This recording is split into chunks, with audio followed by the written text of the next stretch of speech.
Hello and welcome to the Real Horror Show podcast. I'm your host, Samantha, joined as always by the Stormy Skies. Yellow listeners.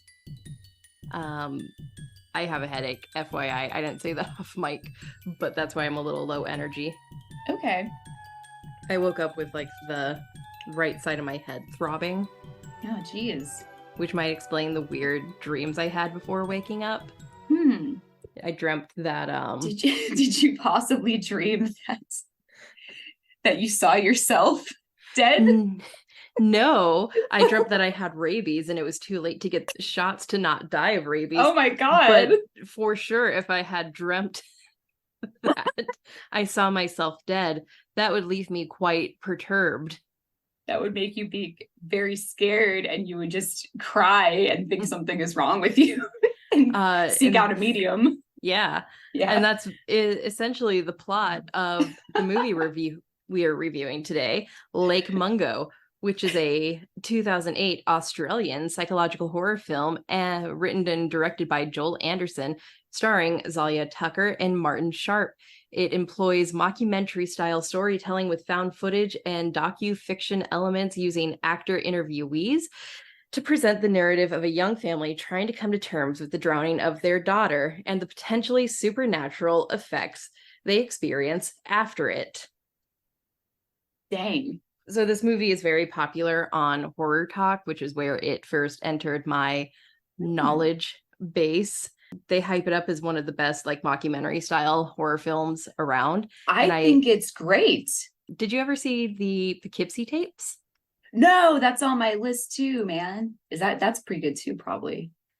My major issue with the Poughkeepsie tapes, which is another mockumentary style horror movie, is the intentionally low film quality that happens whenever something scary is going on the camera.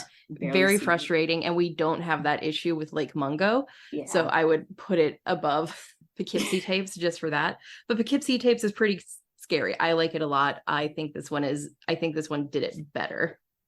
That's what I was gonna say. I would agree. I'm sure the Poughkeepsie tapes, I've heard that's very scary, but this one, like, Luke was in the room with me and he was like kind of like half watching it and he was like, is this based on like a true story? But because that's how good good quality it was. I was like, dang, like they're like really doing well. Like it almost seems like it's a really, really good documentary. No, those were my thoughts exactly. If I just watched this on TV, I would think it was a real phenomenon. I know.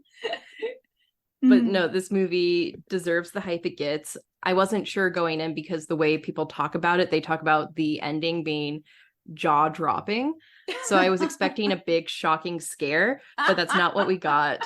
I would classify this as existential horror versus boo-ah horror. Yeah, and I wouldn't even say it's like that's psychological because like we're actually like we're talked through the whole movie, so I'm like never confused. I'm like, oh, okay, I see. Yeah. But like, yeah, you know what I mean? We'll have to talk about that though. When we get to story, we'll analyze why it's more of an existential dread kind of horror. Than psychological boo-ah. So yeah. That does not really happen. Yeah, there's no jump scares to startle you. Yeah, I thought there might be at a couple points and there wasn't. I was like, okay. Okay. Breaking it down into acting, this movie would fail without the actors. They were all phenomenal. They felt like real people talking and not actors reading from a script. Yeah, they did. They did well. Which is so important for this mockumentary style of storytelling. Oh yeah, definitely. Just like the interview style and like the talking with when two different people are talking, especially, I feel like when how they're interacting and how they're like waiting for the other to finish or like maybe talking over the other a little bit, but it seems so natural. Did an amazing job. I was worried I wouldn't be able to take it seriously because of Australia, and we love to make fun of Australian accents. I know. But no, they were fine. Yeah. They were so good. It was good. Yeah, this movie would have failed if they didn't have such good talent behind the characters. Yeah, I agree. And speaking of the characters, we have June Palmer, Russell Palmer, Matthew Palmer, Matthew with one T, by the way. Yes, one T.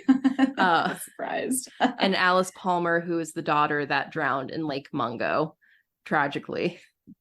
Did she drown in Lake Mungo or did she go to, that's what I was confused about that I wanted to ask you is like, Yes. was it at Lake Mungo or was it at the dam? I'm pretty sure she drowned in Lake Mungo. Because so it was the same lake that she was at at the school with I her think school so. friends with the videos and where she buried her phone. I think so. So the family drove all the way back out to Lake check. Mungo. Yeah, I don't think it was actually, that's why I was like confused. She drowns while swimming with her family in a dam At the dam. Ararat, Australia. That's pretty dangerous. But yeah, that's why I was like, why is it called Lake Mungo? She doesn't even drown there. It's just like she's there. Yeah. And there's no lake when she's there. It's like the dirt ground. Mm-hmm. Yeah. So anyway, that's just So Lake Mungo is where the motions are set into place. We later find out that is in the plot. That's the big scare. Who else is there? I would say the next big character would be Ray Kimney, who's the psychic. Yeah. Mm-hmm. Parapsychologist, as they call him, but a fucking psychic. Yeah, like a radio psych.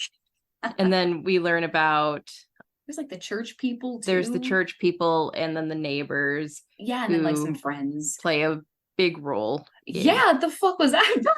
Yeah, we'll get there. Anyway. But yeah, so the characters were believable. One thing that annoys me about a lot of horror movies, especially in the early 2000s, like this one is, they try to force you to care about the relationship between characters by adding like inconsequential, he was gonna propose, or you're my twin sister and we've never had a great relationship, but I'm gonna save you anyway. House of Wax. House of Wax, exactly. But no, watching the way they did the family home videos and the way the parents and the brother talk about the sister post-death felt very real. It felt very authentic. It did. Like we were watching real family dynamics play out on the screen. That was phenomenal. They did a great job. Yeah, I agree. It was good. And they did a great job casting the family. Like the kids looked like their parents. I know. I was like, what? That was really good. So it's shocking to see that none of them are related. I know. Wikipedia. So a lot of thought and care went into the casting of this to make it feel like a real family, make it into a real documentary, even though it's not. Yeah, but it really paid off because it really makes you think that it possibly could be. Like you said, Sam, like if it just was on the TV and you didn't know it was a movie, I'd be like, oh, it's like a documentary. Mm-hmm. Nice. All right, so let's break down the plot. All right. So the story starts with 16-year-old Alice Palmer drowning while she and her family are swimming at a dam in Ararat, Australia. Why are you swimming at the dam? That might just be a safe place to swim, and everything in Australia is trying to kill you. I was gonna say, yeah, that's true, and maybe like the dam, like that's just a normal place to swim, like the lake. Yeah, I mean, don't people swim near the Hoover Dam? Can't you swim in that lake? You know what? I think you can. Yeah, I think that you can kayak and swim around and stuff like that. So probably there's spots that's for recreation. Yeah. Like I would prefer to swim in a safe lake than the ocean in Australia because there are these things called stonefish that look like rocks. And if you step on them, they shoot poisonous needles into your foot. Right. And then there's the jellyfish. Yeah. And the rattlesnake and the scorpion. Yeah. Yeah. Everything's trying to kill you in Australia. So you find dangerous. Safe places to exist. Right. Yes. It's quite dangerous. So yeah, that's the stonefish. Yeah, dude. So terrified. After she dies and after her body is identified, and I was not expecting to see a corpse in a mockumentary. That was shocking. It was. They set up video cameras, or it's more like they start hearing sounds in the house, and the brother decided to do a photography project at one point where he's just taking pictures of his backyard each month, same day, same time. That's cool. And he happens to capture an image of Alice in one of these pictures, like a ghost. And after this, they decide to set up more cameras. Yeah. And the father even recalls a story of he felt something in Alice's room. So he went and sat in there for a while and saw her come into the room. Yeah. And she didn't notice him. And when she did, she yelled at him, berated him. Yeah. So they believe that she's haunting the house, or she's not even dead. That he looked at the wrong body. He was determined that he already had it in his head that it was going to be Alice no matter what. Right. So they set up cameras to get enough evidence to show that there's a reason to exhume her body from the graveyard. Yeah, and get like the DNA test and stuff. And there were also sightings of her at the dam by random tourists, not just the family. Yeah. So they do that, but the DNA test confirms that it was Alice. And damn it. Soon enough, Matthew, her brother, confesses that he faked the sightings. That surprised me. I was like, what the fuck, man? That they were hoaxes, and it was confirmed when another couple who had been at the lake the first time, the dam the first time, Alice was spotted on camera, that it was just him wearing her hoodie. Yeah, what the heck? However, despite the hoax videos, that's twist number one. That was twist number one. Twist number two is one of the cameras captures the Palmer's neighbor, Ratatouille.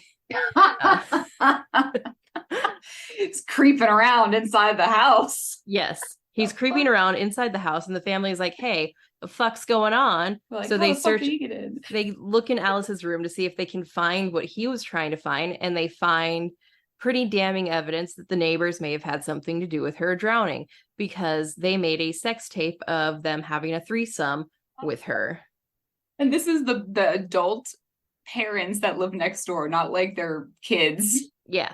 Like two grown-ass people with their own kids. Yeah. Having sex with a 16-year-old.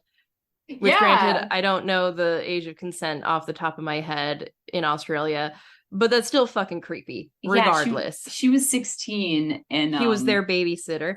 So there's a power dynamic issue. Yes. Oh, yes. And then they moved away, what they say, like 6 or 9 months after she died or something? Mm-hmm. Damn.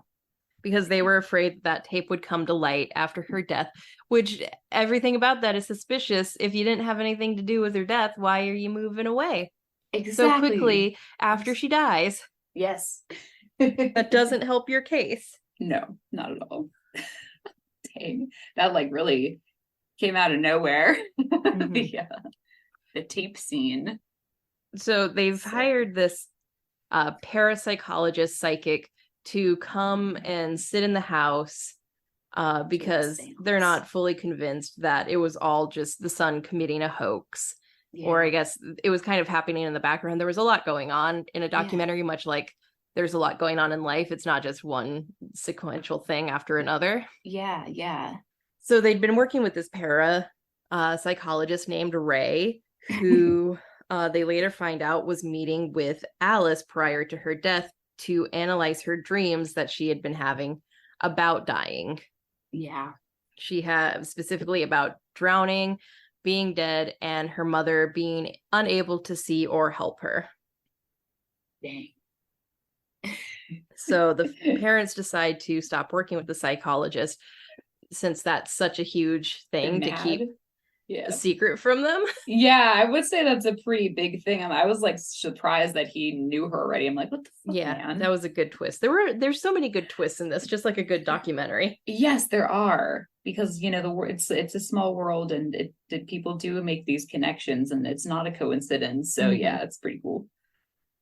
So eventually Alice's boyfriend comes forward with mobile phone footage from a school trip to Lake Mungo, where Alice is burying something at the base of a tree. So the Palmers travel to Lake Mungo to see what she buried up there.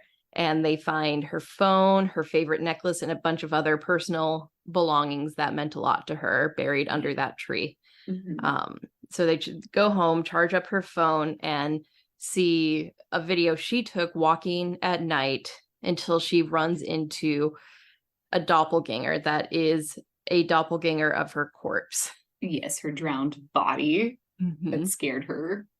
So that's what scared her into burying the phone under the base of the tree. We never get a clear idea of why she did that, whether it was to tell her parents what she saw after she died, if she had accepted it at that point. Right. Or I don't know. We never really get that answer. Yeah, the mom was like, it's like some sort of a ritual that she, and I was like, I don't understand though. So you're right, like it really wasn't clear at all. So the movie ends with the Palmers moving out of their house, feeling like all Alice wanted them to know was what was happening in her life that they didn't see, that they didn't know about, that she was keeping from them. Right. They think if there was a haunting, it's ended and her ghost has moved on. And the film ends with the family photo of them. And in the background, you can see that Alice's ghost is still in the doorway. And during the credits, which I thought was really cool, and after the credits, I went back to a couple of scenes to see if her ghost was actually in those pictures. Yeah. But the pictures they show during the credits of the mockumentary are the doctored photos or just inconsequential moments that they showed throughout the documentary where Alice's ghost was actually in the corner of those photos, but like a magician's sleight of hand, you didn't notice her because your attention was being drawn someplace else. And I thought that was really cool. That was cool. And at the end, whenever they are moving away, we do have the scene of like the flashback of Alice having that like session where she's walking into her house and her mother can't see her. And then at the very end, the final like session with Ray with the mother, she's walking into the room and she's in Alice's room and she's like, I don't see anything. Alice isn't here. So it's kind of like Alice was seeing the future. And it was kind of sad because it's almost like they left her behind because they couldn't see her ghost. You know what I mean? So that is actually like a very like bittersweet ending.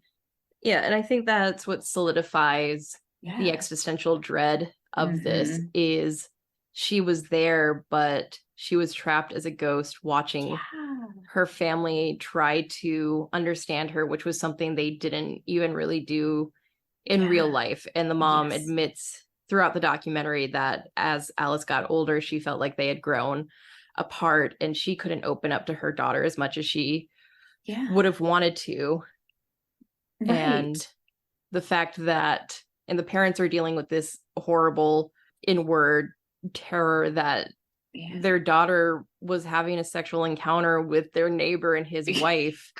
She was, whether or not she consented, she was still being taken advantage of. And that was something she didn't tell anyone, not even her boyfriend. He said he didn't know about it. They wouldn't have been together. I know, like she totally had a boyfriend like that whole time too. Like, dang. So they feel like they didn't know their daughter. And, but in a way, going through this haunting and being pulled in directions helped them get to know her better post death. But had her brother not like done the hoax, would they have ever started going down this path of trying to figure out who she was, or would they have just continued living with that image of her that they already had? Yeah, that's a good point. Maybe not.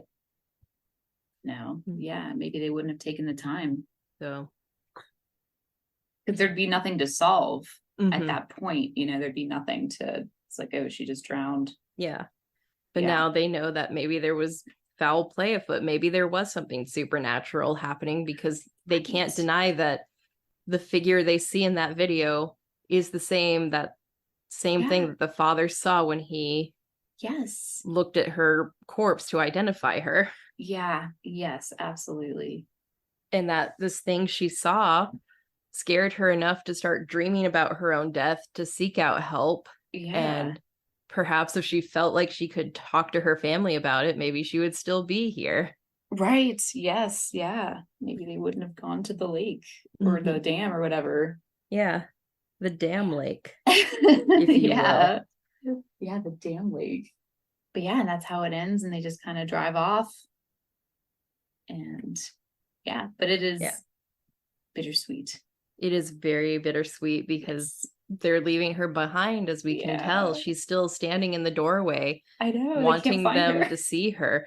Like it all feels like it's trying to get you to think about being a teenage girl and having all these feelings and shit and just wanting your family to see you for who you are. Right. But they don't. They don't. Yeah. They just like just do their own thing. And you're like, oh man. Yeah. Like I wish they would understand me. Yeah. Nope.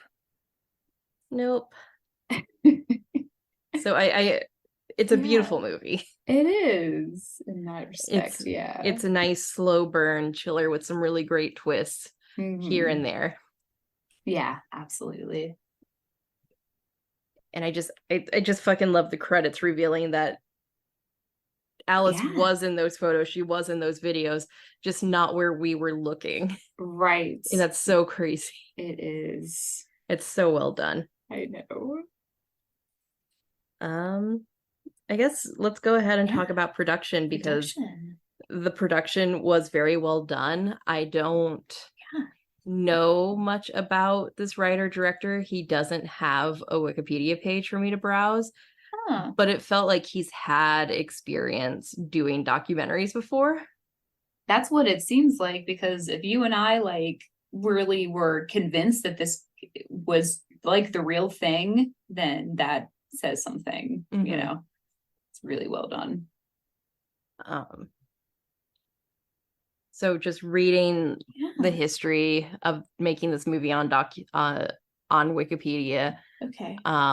He decided to write it as a documentary style story so he could film it on a lower budget. Okay. He had originally written the bulk of the film in 2005, but he couldn't find funding for what he had written. So I'm guessing originally he probably had a more traditional supernatural horror movie in mind, which I'm glad this wasn't that. I'm not the biggest fan of supernatural horror, especially when it's on a lower budget. It ends up being very cheesy. Yeah. And Joel Anderson has said, I don't think this is a supernatural thriller. I think it's meant to be an exploration of grief. Technology is used to record people's lives and sort of tracks memories, and how technology mediates a lot of our experiences. Right. And I agree. I think this movie isn't a traditional horror movie. It's an exploration of grief. And to reference myself so humbly, one of my first 10-minute plays, I wrote ghosts are, or maybe I wrote it in Let's Hope You Feel Better. I don't know. I've written something to the extent of ghosts help us with grief to believe that something is there after we die. Right. Yes. And I think this movie captures that idea that humans create ghosts because we don't want to accept that there might not be anything after we die. And it's the same thing with like heaven and the afterlife. Right. Is we want this to believe that they're still out there in some capacity. And you really felt that with the mother of Alice being the first to kind of sense her there. Yeah. Through hearing footsteps and noises in the house and not being able to be in the house. Right. Yeah. Definitely. Yeah. No, yeah, I agree too. And like, I just want to say that I was going into this thinking it was going to be like a scary horror movie. And so like watching it, I was like, why isn't it scary? You know what I mean? So like, it's not going to be frightening or scary. There's no jump scares. Like there will be moments that are unsettling, but if I would have known, like I don't read about it before I watch it, just like, so I don't like spoil it for myself, but it is exactly that. It's just an exploration of grief. It is a horror movie because it's horrifying to lose a child. And this is like a really well done documentary with like dark aspects to it, but it's not like it's not a gory horror, like slasher movie. You know what I mean? It's not quite like that. And that's kind of what I expected going in. But whenever you think about it and talk it through, it's so well done for what this guy wanted it to be, that it is exactly that. So I think it's really, really well done in that aspect. Yeah. And apparently there was no written dialogue for the script. It was only an outline of the story. So the actors were Oh, expected to improvise. So maybe that's that's why it doesn't impressive. sound like actors reading off of a script. Yeah, but even sometimes when you have like you're given the improv, it can be even more challenging. So I think that is really impressive. I would say that puts this on the same level as Blair Witch Wow. Project, since Blair Witch Project Ooh, also didn't have yeah. a script in the traditional sense. They had an outline of what needs to happen each day. Yes. And in fact, barely even that. I think with Blair Witch Yeah. Project, the directors left a note for the actors in the Yeah. morning telling them, hey, here's the gist of what you guys should do today. Yeah. And then they came up with ways away from the actors to try and scare them. Mm-hmm. So I think that's That's really very impressive. cool. The director It is. can be heard off screen. He didn't credit himself, but he's heard off screen as the interviewer in the Really? documentary. So that's kind of how he guided them Oh, through cool. telling the story. Nice. So it's such a cool concept. I love it. It is. I really thought that Lake Mungo was about like I was confusing it with Lake Placid. Yeah, I was about to say which is about like a giant alligator alligator. crocodile or something like that. And I was like, oh, this is not about that at all. Yeah. Lake Mungo. But yeah, it is I think it's really worth it. I watched it when I was very tired though, but like it was still like very engaging because I wasn't sure what the next twist was going to be, because it does keep your attention with these little twists. It that does.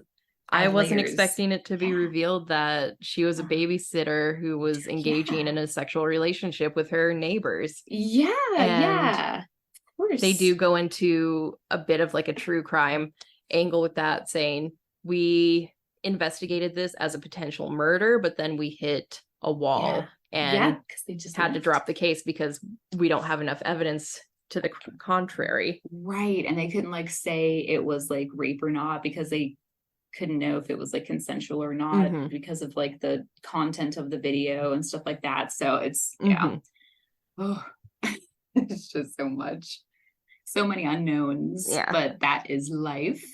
And that is how they presented it to us. I think this movie does a really good job at presenting that aspect of life when you lose a loved one.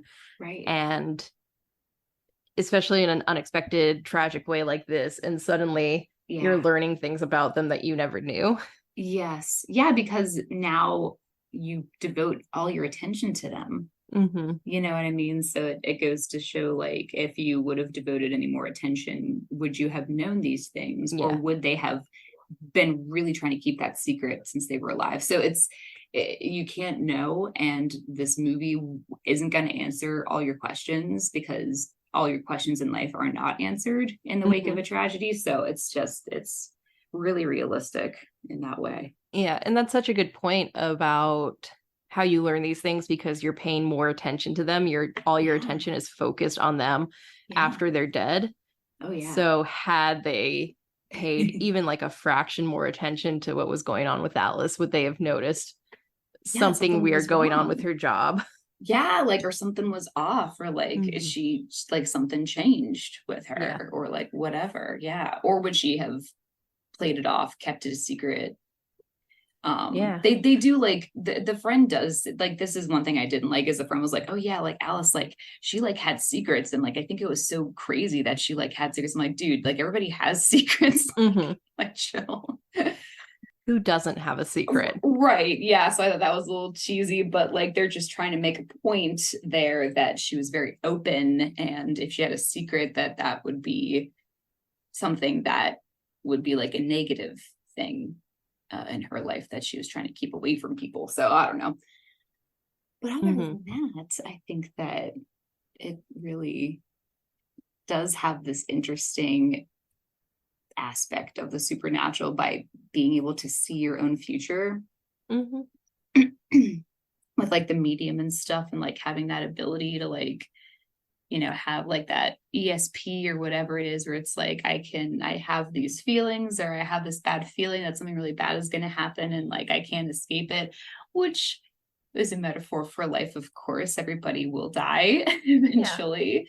and you can't stop that, but nobody wants to die too soon. I don't know. So it's just, you can go on and on, I feel like, with this movie about any type of conversation you want regarding the existentialism or whatever else. Yeah. Oh, yeah. But So, I liked it. Yeah. I would say cool. this is a great little underrated horror movie. Yeah. I would give it an yeah, that fucked me up. Realistic aspects, losing your child. Oh yeah, and like grief. Drowning like very quickly, like after you get out of the water and you turn around and like the person's already like dead. And that also made me think, like, what, like, was it supernatural? Was she killed? Did she disappear? Was she just supposed to die right then and there? And like, that was her fate. You know what I mean? Like, I don't know. But yeah, that is. Yeah, I think that is shocking. That's one of the things is we'll never, just like her family, we'll never know if it was just spontaneous drowning. Like she got stuck on something and her parents didn't notice. Right. Or if someone did kill her. Right. Yeah. Yeah. Yeah, we don't know. And I think that the movie is trying to say that, like, you can devote a lot of time to stuff like that, but you can't devote your whole life to try to figure out what exactly happened, because in her circumstance, you may never know. And so you could just like waste your life trying to like come up with these, you know, conspiracy theories, you know, about it. Yeah. But yeah, so losing a loved one, losing your child, and that's apparent in the beginning, because the mom is like saying like how upset she is that her own mother is there, and she's like, it didn't feel like the right order of things, meaning that like your youngest should not be the first to die. Out of like, you know what I mean, like all the matriarchs of the family. So there's that. What else?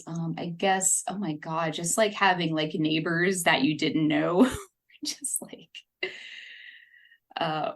with your child sexually. Like, and they were like freaks, you know what I mean? Like, so that's like very freaky stuff. Like you shouldn't, like, because it was like the couple with the girl, so that is very distressing to think about. And they have children themselves. It's just really messed up. Right next door. And then they got in their house. I'm like, what is your doors unlocked? Like, how are people getting in? So it's like that too. I'd be pretty upset if like I saw on a tape that like my neighbor was in my house. I'm like, how often have they been coming to my house? Where are they getting in? Having a son that is trying to cope by like making fake pictures with a dead daughter, that could be a little distressing, because we never find out why he did that, but like there probably he alludes to why he did it, but his parents don't really believe him. He said it was, well, mom said she didn't fully believe that dad identified the right body, so I wanted to give them a reason to exhume Alice. But like, was it really? Right. Yeah. Did it start like that, or like did that give you an excuse to keep doing more? You know what I mean? Did you like the idea of like, because my air conditioning shut my door and it spooked me. Oh yeah, I heard a noise. I think the first instance was the leaked photo of Alice at the dam, like someone who looked like Alice at the dam, and that got a lot of people buzzing that maybe she's still alive, and so maybe that triggered something in him that he wanted to give his parents this hope, even though his dad looked at her with his own two eyes, like maybe I did get it wrong. Yes. But at that point, if she was still alive, she would have, come home. Maybe she would have come home, or like, that's what made it kind of eerie, because you're like, if she's alive, like, why is she like being so creepy? You know what I mean? But unfortunately she did die. What else? I guess like, well, the existence of radio mediums is a thing, but we don't know if this man was legit or not really.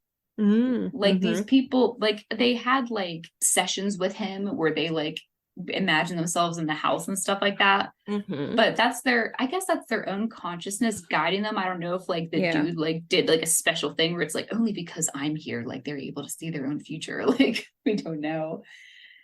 So that's just like putting your hope in whatever you can to try to find an answer. or try to get some closure or something like that, or get someone to listen to you.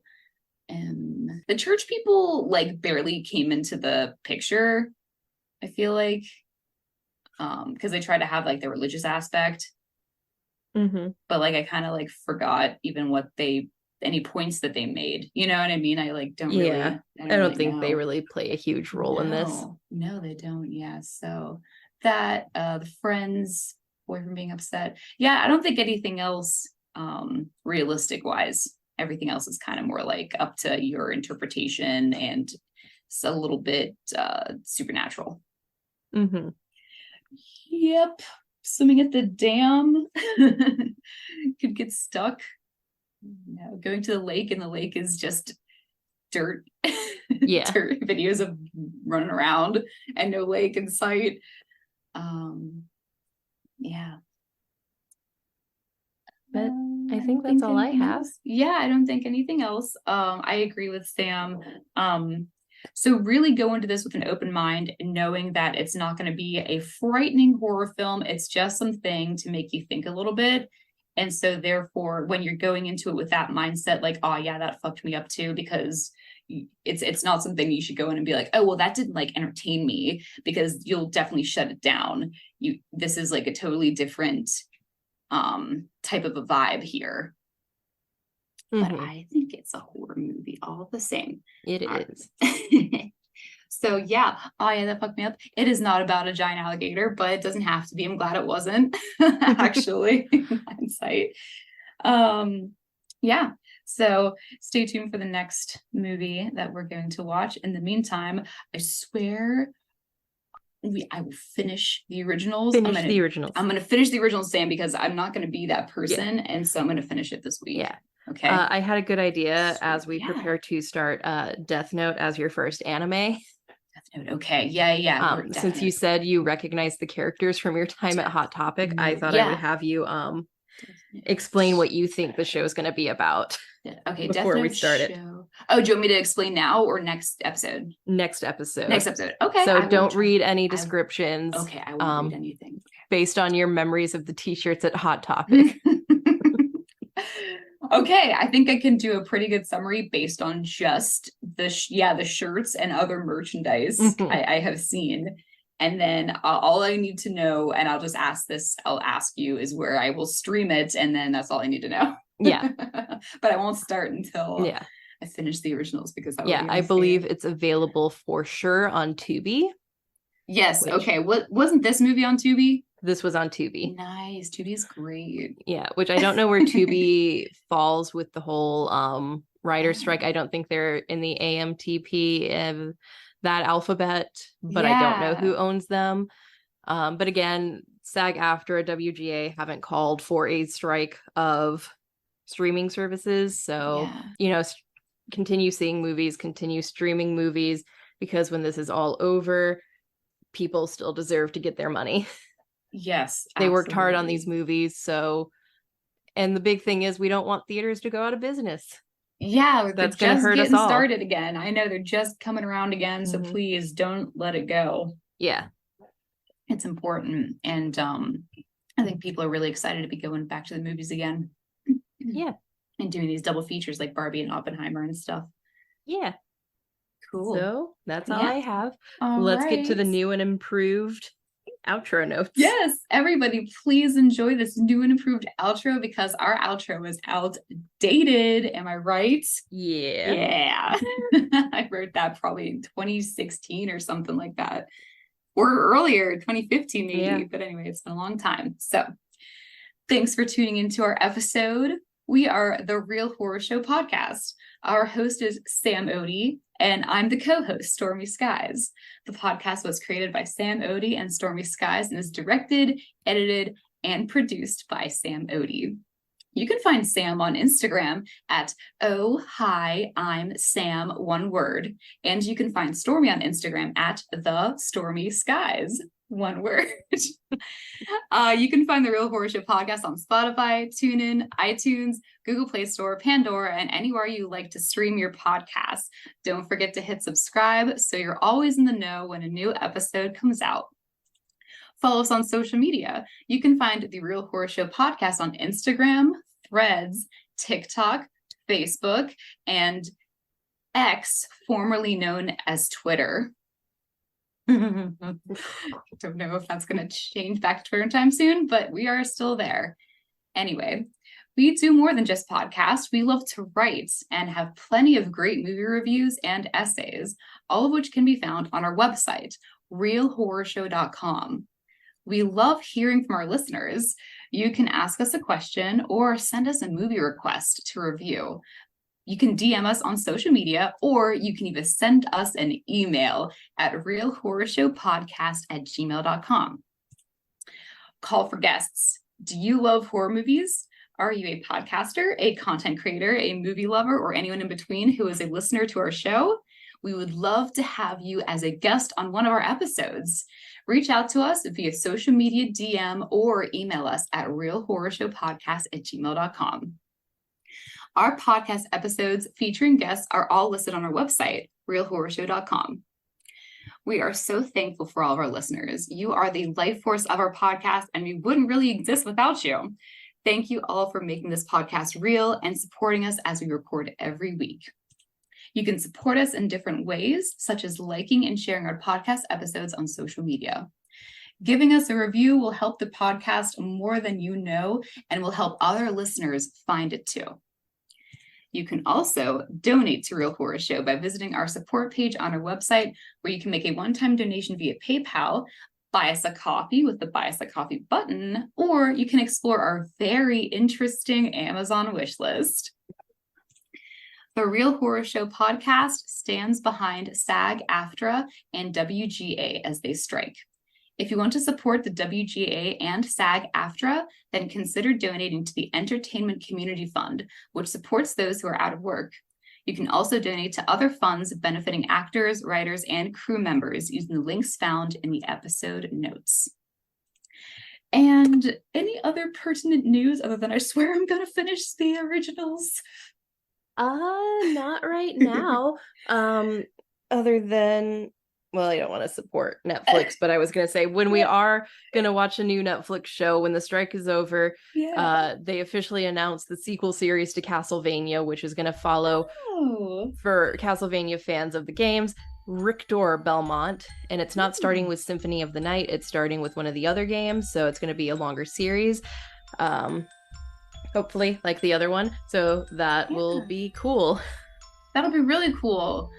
Speaking of games and stuff, we should talk about something off mic a little bit too. Okay. But okay.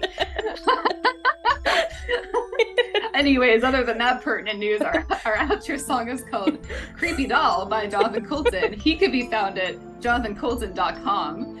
Thank you, fuck off, and have a swell evening. This is Real Horror Show signing off. Bye. Bye-bye. And there's a creepy doll that always follows